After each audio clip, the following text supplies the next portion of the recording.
जय हो मेहंदीपुर की सच्ची सरकार की।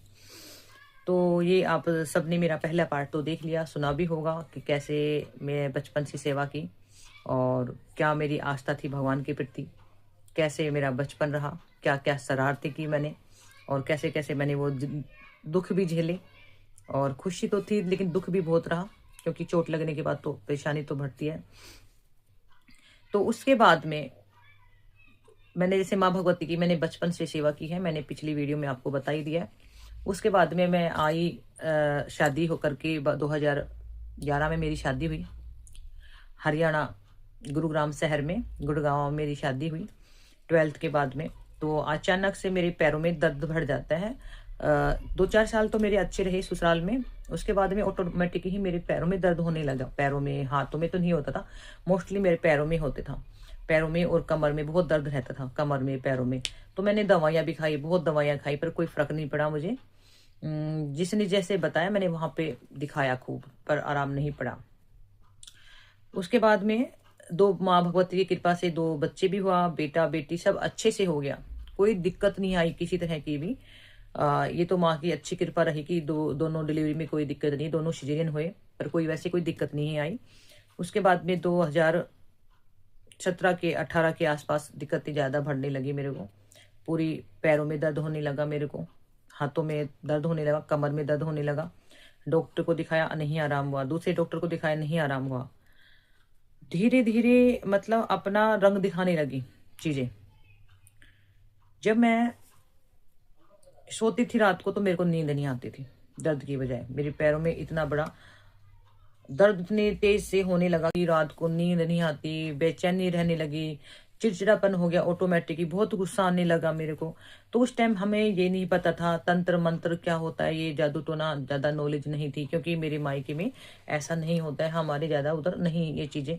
तो हमें भी इतना ज्ञान नहीं था कि ये चीजें होती हैं। और मेरे हस्बैंड तो इन चीजों को बिल्कुल भी नहीं मानते हैं। मेरे हस्बैंड है, ये इन चीजों को नहीं मानते हैं बिल्कुल भी कि ये चीज कुछ होती हैं। और वैसे भी बहुत ही शरीफ है, तो वो इन चीजों पे जानते भी नहीं, ये मानते हैं। तो जब मेरे को ज्यादा तकलीफ बढ़ी तो मैंने डॉक्टर को दिखाया, इधर उधर से झाड़ा लगवाया, करवाया, कहीं कुछ आराम नहीं हुआ। फिर अचानक से मेरे को किसी ने कहा कि तू फलानी जगह चल मेरे साथ, तेरे को क्या दिक्कत है, वहां दिखाएंगे। तो मैं वहां पे गई। तो उन्होंने, जैसे अब हम लाइव में पूछते हैं कि आप अमावस्या काटते हो नहीं काटते, उन्होंने मेरे से पूछा कि आप अमावस्या काटते हो। तो मैंने कहा हाँ निकालते हैं। तो अगर आपकी अमावस्या का भोग नहीं ले रहे हैं, ठीक है। तो वहां से आगे, वहां से आने पे दोबारा से हम उसके पास गए नहीं कभी, बस इतना तक ही हुआ, कभी नहीं गए किसी के पास भी। उसके बाद में मैंने फिर दवाइयां खाने स्टार्ट कर दिया। कहने का मतलब मैंने 4 से 5 साल खूब दवाइयां खाई हैं, खूब दवाइयां खाई, पर कोई असर नहीं पड़ा किसी चीज का भी। अचानक से फिर इतना दर्द बढ़ गया मेरे पैरों में कि काम नहीं होता, हाथ पैरों में दर्द, गुस्सा आना, चिड़चिड़ापन, बच्चों पे, पति पे गुस्सा करना, छोटी छोटी बातों को लेके चिड़चिड़ापन रहना। डॉक्टर को दिखाया कमर के दर्द, तो उन्होंने कहा कि डिस्क की प्रॉब्लम है, कि आपके तो ये दिक्कत हो रही है, दवाइयां खाएं तो आराम, ये फिर से हो जाए दर्द। भाई अच्छी परेशानी हुई मेरी तो जिंदगी में, क्या हो गया ये। ससुराल से जब तक शादी नहीं हुई थी, मायके में थी, तब तक कभी कुछ हुआ ही नहीं, और ससुराल में आके क्या हो गया ये मेरे साथ। मतलब इतना सोचने लगी मैं दिमाग में, क्या हो रहा है मेरे साथ, क्या हो रहा है। तो उसके बाद में ऑटोमेटिक ही 2017-18 की बात है, लॉकडाउन से पहले, जो मेरे हाथ हैं, इन हाथों पे एक एलर्जी होने लगी मेरे को। एलर्जी होने लगी, ब्लैक ब्लैक, छोटे छोटे धब्बे पड़ने लगे मेरे हाथों पे, काले काले। अब यहाँ से होती है स्टोरी, है ना, मैन तो यहाँ से बनती है, लेकिन इस टाइम मुझे पता नहीं था कि क्या चीज है। तो मेरे को उस टाइम पूरी हाथों पे, बस और कहीं नहीं, मेरे हाथों पे एक छोटे छोटे काले काले धब्बे होने लगे।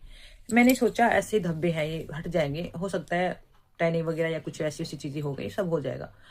तो वो धीरे धीरे धीरे धीरे काले होते गए, बढ़ते रहे बढ़ते रहे, वो पूरे हाथ पे फैल गए, पूरे हाथ पे काले काले धब्बे हो गए। ये पूरी नेक काली हो गई, पूरा फेस काला हो गया, पेट काला हो गया, थाई काली हो गई, नी टकने सब जगह ब्लैक ब्लैक ब्लैक, बहुत ज्यादा मात्रा में बढ़ गया काला काला।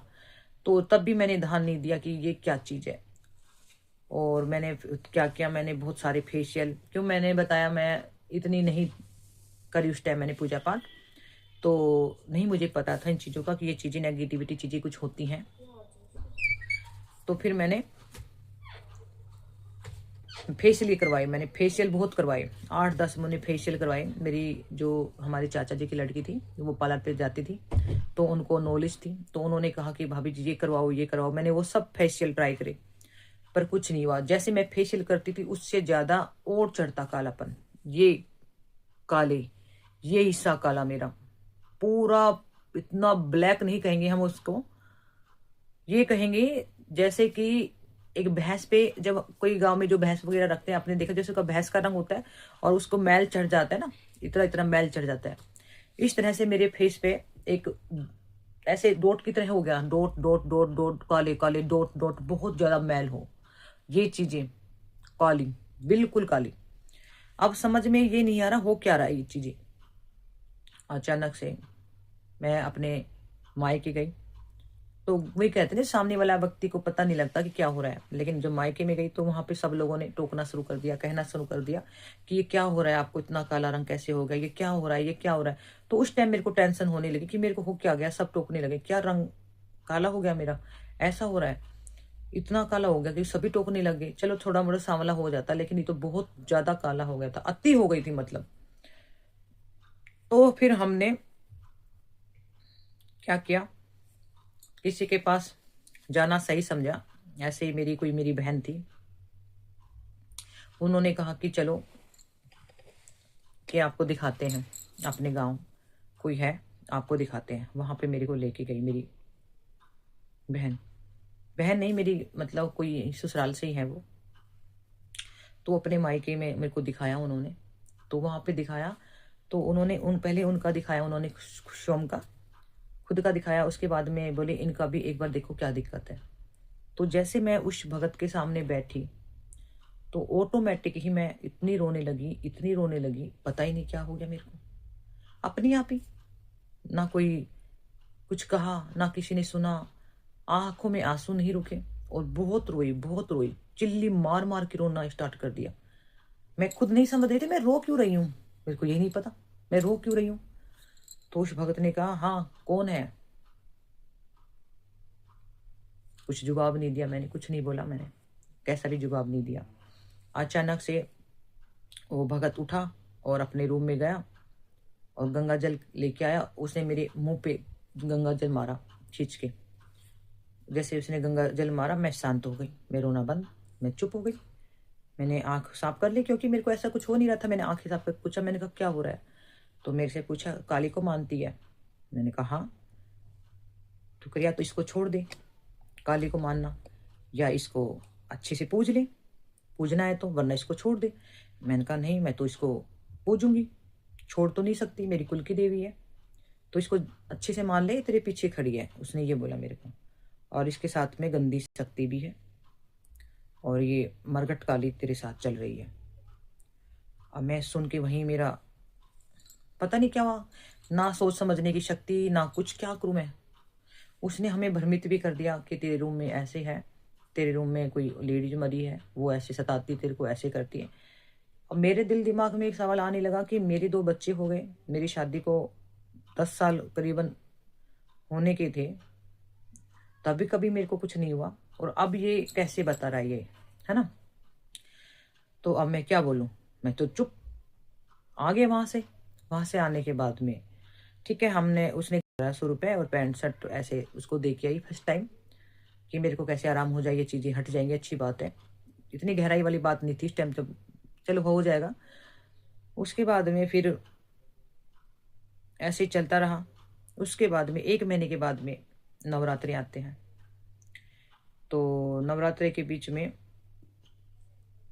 निकल जाते हैं, फिर आती है दीपावली, दीपावली की रात आती है।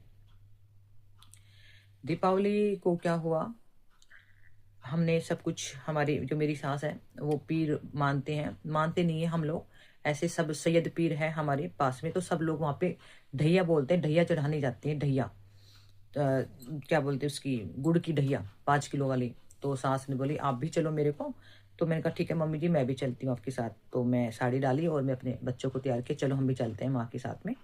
तो हम सासू बहू और मेरे बच्चे चले गए। हम वहाँ पे अच्छे से ढैया चढ़ा के आए, सब लोग आ रहे थे गाँव मोहल्ले के, तो हम सब वहाँ पे गए, दर्शन करके आ गए। और माला हमने हर त्योहार दीपावली पे हमारा परिवार में हम सब फूल से घर को सजाते हैं, सब सारे बच्चे सब लेडीज अपने अपने घर को सजाती हैं। तो मैं भी अपने हस्बैंड के साथ लग रही थी, और उस टाइम भी मैं मतलब परेशान थी। तो इतना दर्द था कि इस टाइम भी मैं रो रही थी कमर के दर्द के बजाय, कि मेरे को बहुत दर्द हो रहा है, क्या हो रहा है। और मैं आपको बताऊं उस टाइम मेरे को ना पता होता क्या था, मेरे को सुइयां चुभती थी, जैसे सुइयां होती ना इंजेक्शन वाली है सुइयां, वो सुइयां मेरे थाई में चुभती थी, जैसे कोई इंजेक्शन कोई मार रहा है, इंजेक्शन या सुइयां चुभा रही हो आपको। और वो मेरे हिप में से लेके और मेरे थाई में चुभते थे बहुत ज्यादा। इस चीज को मैं किसी को अच्छे खुल के नहीं बता सकती, क्योंकि वो महसूस कर सकती, इस चीज को मैं बता नहीं सकती। तो क्या हो रहा है मेरे साथ, कि मेरे को दर्द कैसा हो रहा है, मैंने अपने हस्बैंड को बताती किसी को, लेकिन लोगों को, परिवार वाले को भी विश्वास नहीं होता ना, ये कैसे होता है कि सुई चुभ रहे हैं, और सबको यही लगता कि डिस्क की प्रॉब्लम है, इसके कारण दर्द होता होगा। तो उस टाइम भी इग्नोर हुआ। शाम का समय हो गया, पूजा पाठ, पकोड़े बनाए, पालक के, पनीर के, ओनियन के, हर प्रकार के हमने पकोड़े बनाए, मिष्ठान लेके आए, 8-7 किलो मिठाई, हर मन चाहे बच्चों की मिठाइयाँ, साड़ी पहनी अच्छे से, सब बहुत अच्छी खुशी खुशी हमने त्योहार बनाया। पूरे घर में हमने लाइटिंग लगाई, पूरे घर में हमने लाइट लगा रखी थी। बहुत खुशी से धूमधाम से हमने त्योहार बनाया दीपावली का। बहुत खुशी से हमने त्योहार बनाने के बाद में ऑटोमेटिक मेरे को दिल में पता है क्या आने लगा। अकेली बैठी थी रूम में, मेरे हस्बैंड भी थे, तो हमारे चाचा के लड़के ने कहा कि चलो भैया पटाखा चलाते हैं, बड़े बड़े शॉट्स ला रखे हैं। तो मैंने कहा चलो आप जाओ, मैं बात कर लेती हूँ। सभी का होता है कि फंक्शन जब होता है तो अपनी फैमिली से बात करें कि तुमने क्या बना लिया, खा लिया, क्या कर रहे हो। तो मैं भी इसी तरह से अपने परिवार वालों से बात करने लगी फोन पे मिला के। तो ये लोग चले गए और बच्चे भी बाहर चले गए, सबने नए नए कपड़े पहन रखे थे, और मैं भी नया सूट डाल के आराम से सोफे पे बैठ के अपने परिवार से बतला रही थी। तो अब मेरे मन में क्या चल रहा था कि मेरे को रोने का मन कर रहा अपने आप, कि मैं रो रो रो बहुत रो। तो हमने सब ने खा लिया, आधे, हमारी फैमिली बड़ी है तो आधे ने तो खा लिया, आधा किसी ने नहीं खाया, किसी ने खाया। लेकिन मैं और मेरे हस्बैंड ने तो हमने पकौड़े खा लिए थे, वैसे खाना नहीं खाया था। दोनों ने, हस्बैंड वाइफ ने खा लिया था, बच्चों ने भी खा लिया। तो उसके बाद पटाखा चलाना स्टार्ट किया था। तो जब मैं बैठी सोफे पर बात कर रही थी फोन पे, तो अचानक ही मेरे को रोने का मन किया, और मैं अपनी सिस्टर को बोली आज पता नहीं क्या हो रहा है, मेरा रोने का मन कर रहा है, और मेरा मन कर रहा है कि मैं माँ काली को मान लूं। मेरी सिस्टर को बोली मैं कि मेरा मन कर रहा है कि मैं माँ काली को मान लूं, और मैं कहाँ से लेके आऊं माँ काली को, कहाँ मिलेगी, ऐसा मन कर रहा है। मैंने इतना ही शब्द बोला था अपनी बहन को कि मेरा मन कर रहा है कि मैं माँ काली को मान लूं और कहीं से मैं ले आऊं, इतना बोला। और ऑटोमेटिक ही मैं रोने लगी। जितना शब्द बोलते हुए मैंने फोन को भगा दिया, फोन को भगा के, और मैं इतनी जोर से रोने लगी फूट फूट के, फोन को भगा के, कि गुस्सा आने लग गया। मेरे सामने जो चीजें पड़ी है उसको फेंका रही हूँ, दरवाजे बंद है, मैंने दरवाजों को जोर से खोला, झैड़ से बंद कर रही हूँ, खोल रही हूँ गुस्से में, कभी सोफे को उठा रही हूँ गुस्से में। तो मेरी आवाज सुन के जैसे मैं जोर जोर से रो रही थी, तो मेरे जेठ जेठानी, मेरे परिवार में जितने भी बंदे थे रहते, सारे निकल के अपने अपने रूम पे मुझे देखने लगे कि क्या हो गया एकदम से, ससुर भी आ गया। मैंने कोई घूंघट पल्ला नहीं किया, ऐसे ही रो रही हूँ जोर जोर से। तो सब लोग, मतलब कि सारा परिवार मेरे से डर रहा कि इसको क्या हो गया, और मेरे करीब नहीं आ रहा कोई भी। सब दूर से मुझे झुक के देख रहे, जैसे कोई कुछ हो जाता है ना, दूर से देखते हैं, तमाशा, एक तरह से तमाशा की तरह खड़े खड़े देखते हैं लोग। इकल्ली बैठ के रो रही हूँ, आंखों में आंसू हैं, मुट्ठी बांध रखी है, मुझे माँ काली चाहिए, मुझे माँ काली चाहिए, मुझे नहीं पता कहीं से ला के दो, मुझे मेरी माँ काली चाहिए, ऐसे रो रही मैं। तो मेरे हस्बैंड बाहर पटाखे चला रहे गली में, तो उन्होंने बताया कि ऐसे ऐसे हो गया उसको। तो वो आए। अब वो कभी कभी ऐसा मेरे परिवार में कभी उन्होंने देखा ही नहीं कि संकट क्या होता है, ये क्या। तो मेरे हस्बैंड, मैं जैसे रो रही थी ऐसे मेरे हस्बैंड रोने लगे मेरे को देख के कि इसको क्या हो गया। अभी तो पकोड़े खा रही थी मेरे साथ बैठ के। तो पता ही था कहीं पे, जो हम पहले, मैंने बताया हम कहीं गए थे, उन्होंने बताया कि संकट है और माँ काल का भी चल रही है, मरघट काल का इनके साथ में है, इस तरह से। अब वो, उनको तो याद वो चीज़ें कि ये चीज़ हो गई होगी इसके साथ।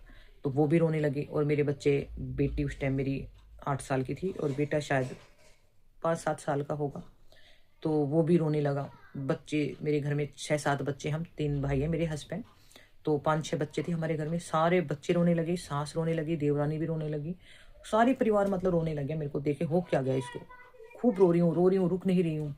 अब क्या करें, ना हमारे पास कुछ चीज़ हम कुछ कर सके। भाई वो दिन मेरी ज़िंदगी का सबसे खराब दिन बोलूँगी, दीपावली सबसे खराब दिन रहा मेरा। मेरे पति रोने से चुप नहीं हो रहे, मैं नहीं चुप हो रही रोने से। ना हमारे पास कोई भगत, ना हमारे पास कोई चीज़ें हम जो कुछ कर लें, ना हमें नॉलेज किसी चीज़ की, हम क्या करें अब। पर वो जो रोने का भाव था वो रुक नहीं रहा, चुप नहीं हो रहा। तो मेरे हस्बैंड, जब मैं ये बोलती मेरी माँ चाहिए मेरे को, मेरी माँ ला के दो, माँ ला के दो, तो मेरे पति रोते रोते बोले अभी तो पूजा की है, अभी तो माँ की पूजा की है, माँ कहाँ से आएगी। मतलब मेरे को डराने की कोशिश करे, गुस्से में वैसे रो रहे हैं। तो नहीं मेरी माँ चाहिए मेरे को, नहीं मेरी माँ काली चाहिए मेरे को, कहीं से भी ला दो, मेरी माँ चाहिए, मेरी माँ चाहिए। सब लोग दूर से खड़े होकर देख रहे। एक चाचा का लड़का आया, वो मेरे को थोड़ा ऐसे हिलाया, क्या हो रहा है भाभी, क्या हो रहा है। नहीं मेरी माँ चाहिए मेरे को, मेरी माँ काली चाहिए, कहीं से ला के तो मुझे मेरी माँ चाहिए। माँ माँ कहाँ हो, मेरी माँ काली कहाँ हो। तो मेरे हस्बैंड आए, जब नहीं शांत हुई तो मेरे ससुर ने कहा इसको यहाँ से उठा के इधर ले आओ, बैठा दो इसको। फिर मैंने कैसे कैसे, उन्होंने किसी मेरे ससुर या किसी ने कहा कि इस पर थोड़ा गंगा जल छिड़क दो, तो उसने गंगा जल छिड़का मेरे पे, तो थोड़ी सी मैं शांत हुई। तो और फिर थोड़ी शांत हो जाऊँ तो उन्होंने कहा यहाँ से उठो। उठा के मेरे को दूसरी जगह बैठाया उन्होंने, मैं दूसरी जगह तब बैठी तो वहाँ पे थोड़ी ठीक हुई। तो हमने जिस भगत के पास फ़ोन किया, जिसे हमने पहले दिखाया, तो उन्होंने कहा कि आज मैं नहीं आ सकता, आज मैं नहीं आ सकता, आज के दिन ये शक्तियाँ खुली हैं, कंट्रोल में नहीं होंगी। उसने ये बोला हमें, ये भोग दे के छोड़ी जाती हैं चीज़ें तो कंट्रोल में नहीं होगी, मैं नहीं आ सकता। अरे भाई तू नहीं आ सकता, तेरे से हम दिखा के आए हैं, हम कहाँ जाएं, अब क्या करें। इसका मतलब है, मेरा कहने का मतलब, भगत हम जिसके पास, भगत नहीं कहेंगे हम किसी को ऐसे, वो भगत नहीं था एक तरह से। अगर भगत होता तो कभी ऐसे धोखा नहीं देता बीच में, ठीक है। क्यों आज मैं इस पोजीशन पे हूँ तो मेरे को पता है भगत कभी किसी को धोखा नहीं देता बेटा, ठीक है। क्योंकि जब कोई इंसान परेशान है तो हमें उसको छोड़ना नहीं चाहिए। जब आपने उसकी जिम्मेवारी दी है तो बच्चा परेशान है तो उसको निभाओ ना, उसको छोड़ते क्यों हो आप बीच में। अब वो दुखी है, उसपे संकट आ रहा है, और हम बोलेंगे नहीं बेटा मैं नहीं कर सकती आज, बीच में छोड़ देंगे, वो कहाँ जाएगा बच्चा, उसका परिवार पे क्या बीत रही होगी इस टाइम। तो उस दिन उसने मना कर दिया कि मैं नहीं आऊँगा। तो कैसे कैसे मैं, ये संकट रात भर मेरे को परेशान रखा। और ये संकट जिंदगी में मतलब याद रहेगा मेरे को। ऐसे मेरी ज़िंदगी में दीपावली के दिन ये संकट आया, और ये कोई अच्छी शक्ति नहीं थी उस टाइम, जब ये मेरे पे नेगेटिविटी का प्रभाव था, जो दिवाली की रात आया था वो। और बहुत गंदी क्रिया थी, शमशान से जुड़ी क्रिया थी, किसी के द्वारा भेजी गई थी, ये तो मैं बोल नहीं सकती, ये किसी ने भेजी थी। ये देखो अपने आप तो कहाँ से आएंगी चीज़ें, जब इतने साल मेरे को कभी कुछ हुआ नहीं, तो ये किसी के ना कहीं से तो आई थी, ये तो निश्चित है, किसी के द्वारा तो भेजी गई थी वो। वरना 2 बच्चे हो गए, अच्छे खाते पीते सब कुछ, कुछ नहीं हुआ, और एकदम से कैसे हो गया वो चीज़ें। तो जो सो हुआ सो हुआ, पर मैं भगवान का धन्यवाद करती हूँ, जिसने भी जो किया अच्छा किया मेरे लिए, बहुत अच्छा किया। माँ भगवती उसका भी कल्याण करें। क्यों करें, क्योंकि अगर वो शायद हम पे ये चीज़ें नहीं करते तो आज मैं इस लाइन में नहीं आती, इसके लायक नहीं होती कि मैं कैमरे के सामने बैठ कर ये अपना अनुभव बताऊं कि मेरे को कैसे संकट आया, और कैसे मैंने फिर माँ कालका की सेवा की, और कैसे मैंने माँ को रिझाया, और कैसे मैंने माँ कालका को पाया, और कैसे मैं आगे बढ़ी, है ना, कैसे मैंने उनका प्यार आशीर्वाद मिला, और कैसे एक देवताओं के साथ, एक देवताओं की, देवी देवताओं की मुझे कृपा प्राप्त हुई, है ना। जिंदगी का सबसे खराब दिन रहा मेरा दीपावली का दिन, 2021 का, 21-22 का, वो 22 का था, पता नहीं 21 का था, याद तो मेरे को नहीं, शायद 21 का था। 2021 का वो दिन था, 21 की दीपावली। उसके बाद में सब अच्छा ही हो गया, पर वो संकट कुछ समय के लिए थे मेरे लिए। वही बात है, जैसा आप करोगे वैसा भरोगे। तो देखो अपना कर्म करता रहना चाहिए इंसान को, कर्म कर्म सबसे बड़ी है। मैंने भक्ति करी माँ कालका महामाई की, तो वो संकट मेरा 2.5 साल के अंदर कट गया। कैसे कैसे मैं इधर उधर धक्के खाए, उसके बाद में मैं अगले नेक्स्ट वीडियो में बताऊंगी कैसे वो संकट झेलने के बाद में मैंने किस किस को दिखाया, कितने भक्तों के पास गई मैं, क्या क्या किया मैंने। नगरकोट किसके पास दिखाए, नगरकोट की मानता है तुम्हारी, नगरकोट नहीं गई, धूप नहीं लगवाई है। किसी ने कहा कि ये किसी के द्वारा क्रिया कराई गई है, किसी ने कहा ये भेजा गया संकट है ना। पर हर लोगों ने अपनी अपनी, सबने कुछ बताया, किसी ने कुछ बताया। और साथ में मजाक बनाया जो अलग मेरे परिवार में कहूँ, आज देखेंगे सुनेंगे कुछ भी हो, लेकिन ये तो बात कहूँगी, लोगों ने मजाक बहुत बनाया मेरा, बहुत मजाक। दुखी मैं थी, परेशान मैं थी, जब वो कहते हैं ना, लेकिन माँ